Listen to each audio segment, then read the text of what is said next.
পরশুরামের জীবনে এলো শীতল। সম্পূর্ণ জানতে হলে চ্যানেলটি সাবস্ক্রাইব করে ভিডিওতে লাইক দিয়ে দেখতে থাকুন। পরশুরাম আজকের নায়ক ধারাবাহিকের নতুন প্রমোতে দেখা যাচ্ছে পরশুরাম হঠাৎ করেই একটা গান হাতে করে এসে বলতে থাকে ডোন্ট মুভ। তখন সেখানে শীতলকে দেখতে পেয়ে পরশুরাম অবাক হয়ে যায় আর বলে তুমি এখানে। তখনই তার ফোনে একটা ফোন আসতে থাকে।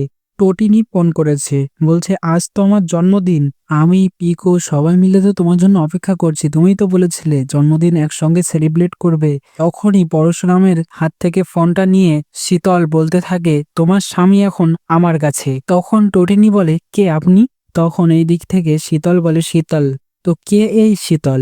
এর সঙ্গে হয়তো পরশুরামের অতীতের কোনো কাহিনী আছে, হতে পারে তার সঙ্গে কোনো সম্পর্ক ছিল। তো কি হবে এবার? টোটিনির সংসারে কি ভাঙন ধরাবে এই নতুন শীতল? পরশুরাম আজকের নায়ক কেমন লাগছে তাও তো অবশ্যই কমেন্টসে জানিয়ে এখনই সাবস্ক্রাইব করে নাও আমাদের ইউটিউব চ্যানেল। ধন্যবাদ সবাইকে।